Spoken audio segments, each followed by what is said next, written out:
Hi, this is Skip Stewart, Vice President and Chief Improvement Officer for Baptist Memorial Healthcare. And today we are honored again to be with Dr. Edgar Schein and Peter Schein. And we're talking again about humble inquiry. But today we specifically want to talk about one subject, and that's the area of advice. As we've been practicing humble inquiry, we have had many people have asked the question, what about giving advice?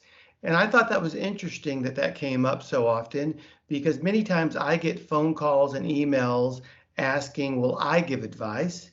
But there's other times when I'm just in a conversation and I feel compelled to give advice.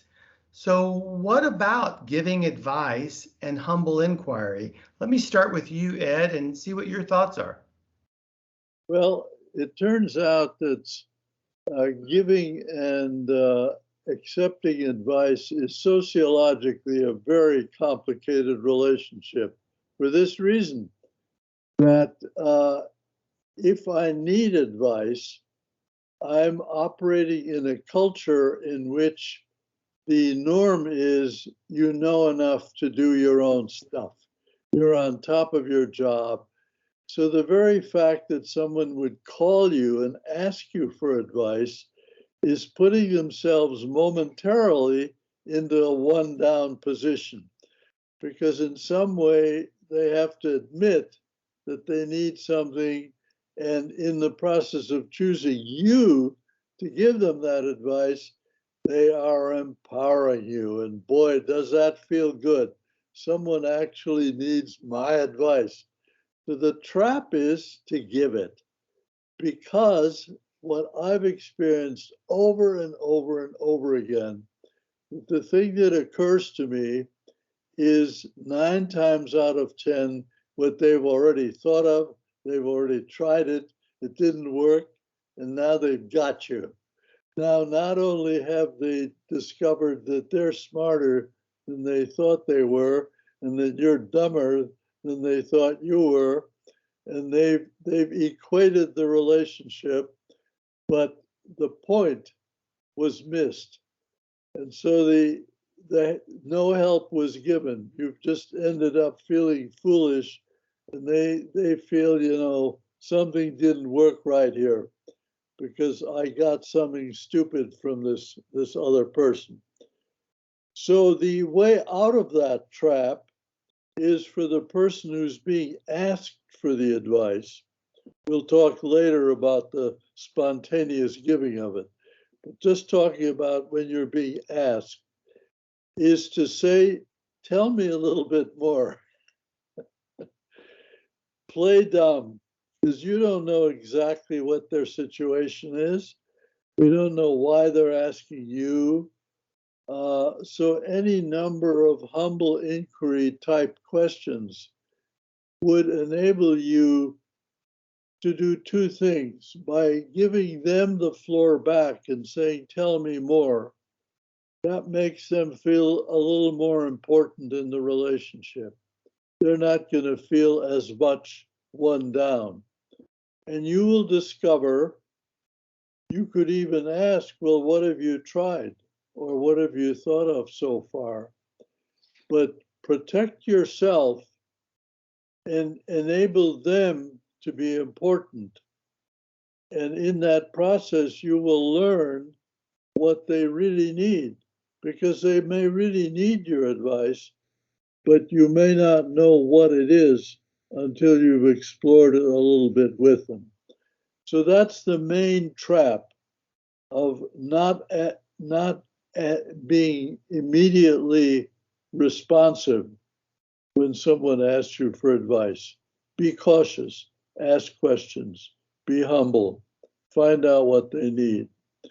Now, the other situation where you just decide somebody needs advice, that's even worse, because then you're telling them that not only do I think that you are not as good as I am because you need my advice, but I put you even farther down by implying that what I'm about to tell you, that you hadn't thought of that yourself.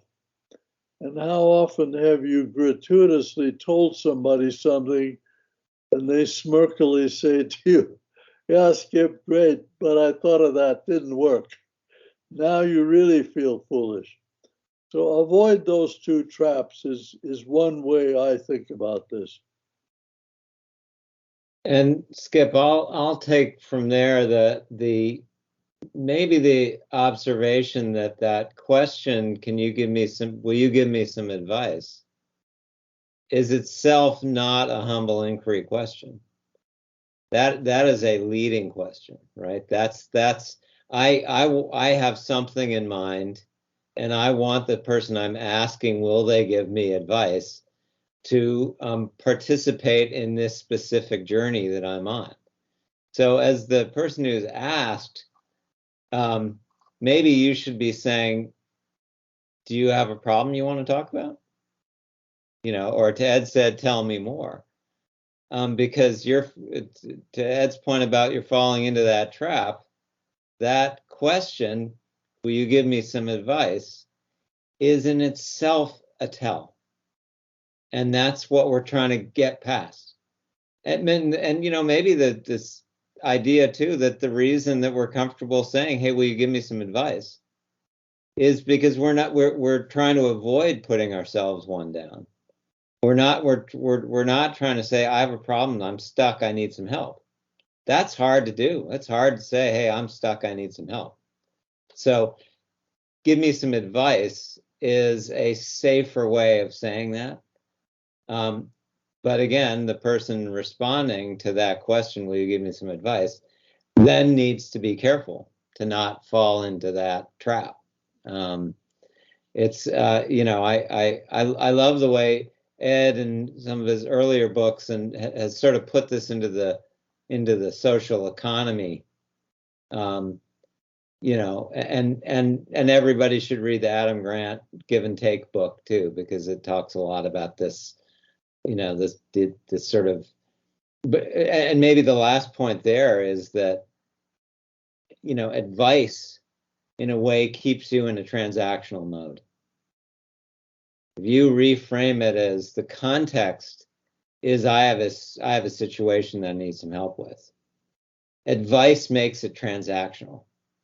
You're exchanging information.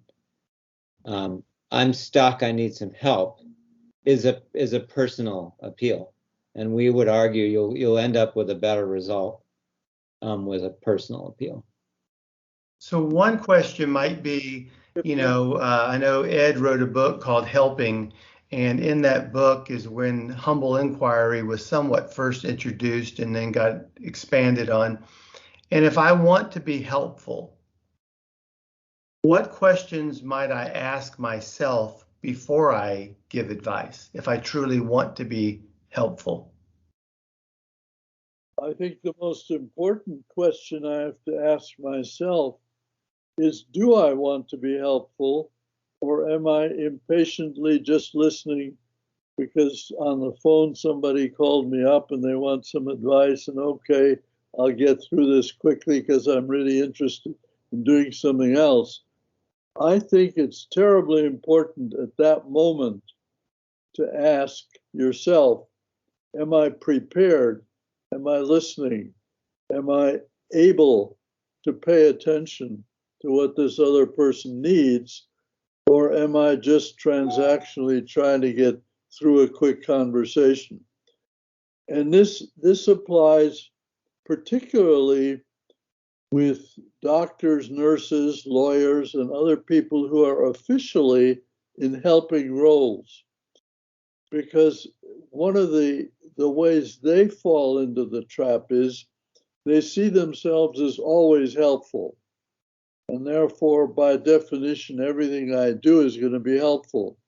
So I've only got 5 minutes to talk to this patient. So I'm going to march in there with my 3 questions to get the quick diagnosis so that I can be done.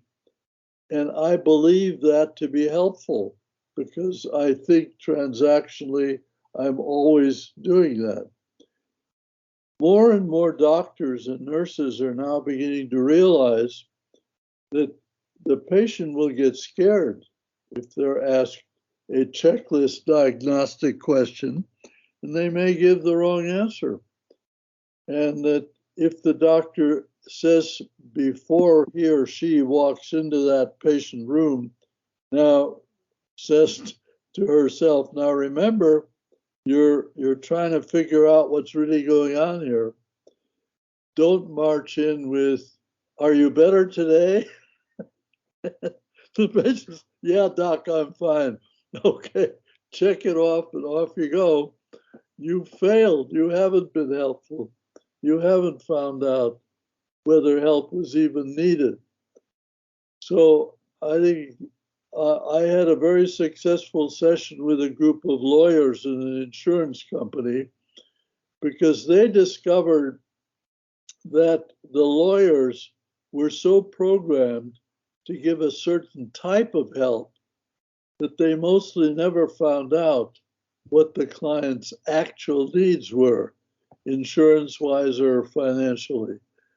And they found this very important to take a moment to say, wait a minute, I'm the lawyer, I know everything, but I don't know this particular person's particular situation. And that's where the attitude of humble inquiry plays in. You have to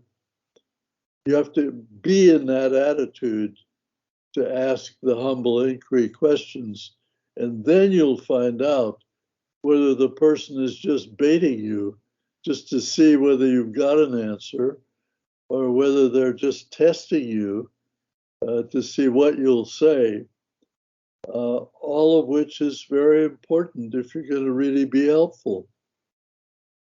I think, Skip, for me, that raises that issue of context and content again. That so often we're programmed to dive in with our content or dive into their content. What we've talked about is that content seduction. When what's important is the context. So I have a metaphor that I'm going to test on all of you folks because I've never tried this one before, but it's kind of the game of Wheel of Fortune, right? You're spinning a wheel and you're trying to accumulate some sort of conversational capital, right? And you're trying to solve a problem. And so there are moments when you've by asking some questions, spinning the wheel, you're accumulating some capital, and you're gradually filling in letters in the puzzle. And every once in a while, you might have to buy a vowel, and that's, oh well, I'm using up my capital to buy a vowel, which is another question. But it's worth it because by the time I've asked the questions and continue to spin the wheel and accumulate capital, and buying vowels when I can, then the solution to the problem is easy. Right? You've filled out enough of the context that maybe at that point you actually can solve the problem. You actually can offer that bit of content, which is, the answer to that puzzle. And so now, of course, the flaw with the metaphor is that when do you spin the wheel too many times and end up losing all of your capital? That's the tricky part. That at some point you have to get to filling out enough of the context that you feel like you and the person you're helping feel safe enough to exchange that advice without hitting the bankrupt thing on the wheel where the conversation ends because you're out of that conversational capital. I don't know. Think about it. It's a way, because what's come up in some of these conversations, Skip, is there's that feeling of we're trained, we know stuff, we're supposed to share stuff. But there's a difference between sharing and telling. And so that impulse to tell, Well, get to that impulse to share once you have enough of the context of what's actually going on, where it's not just the person said, I need some advice, or you believe the person needs some advice, but you really understand what that person's issue is, or you've filled out enough of the context to be able to offer some content. We're so programmed to dive into the content when so much can be gained by just a few more spins of the wheel to build out the context a little more.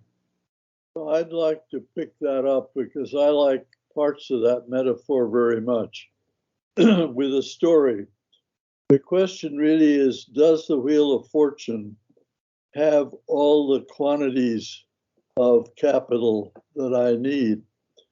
This happened in Singapore when I was studying their economic development and discovered that there were many young entrepreneurs who went to the Economic Development Board and said, I need $50,000 to develop this particular product.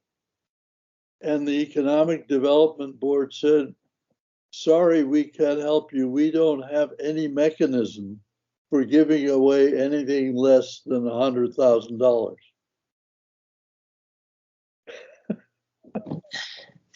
So the Wheel of Fortune didn't have that number on it, which they needed.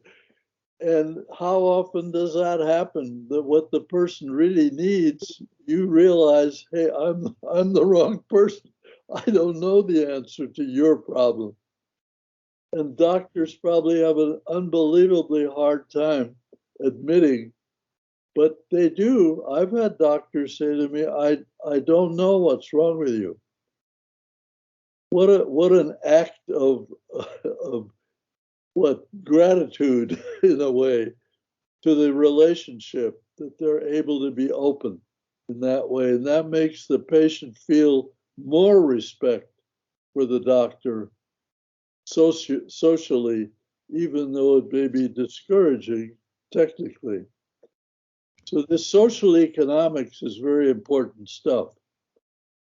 When someone asks you for advice, they're like, you're the banker, and they want a loan or they want some money to do something.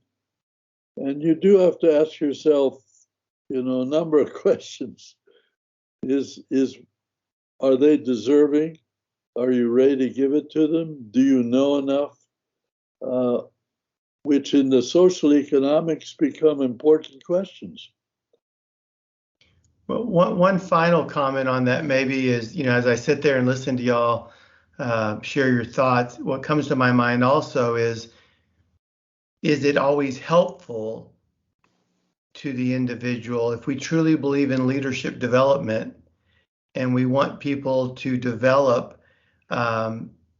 Sometimes it could not be helpful to give them the advice as much as allow them to discover the answer on their own.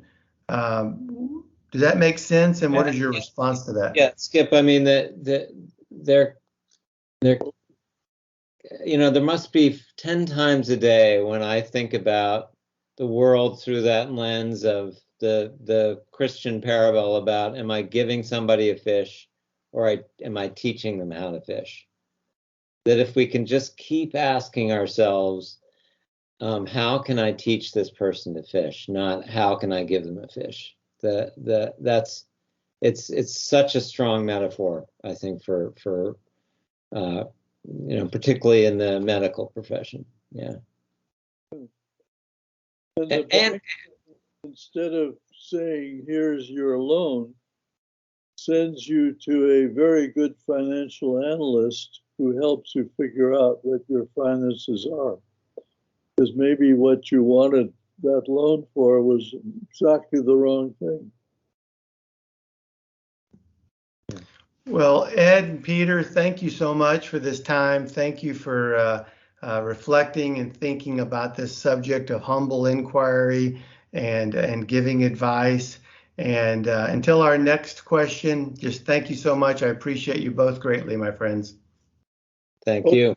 Hope it's useful.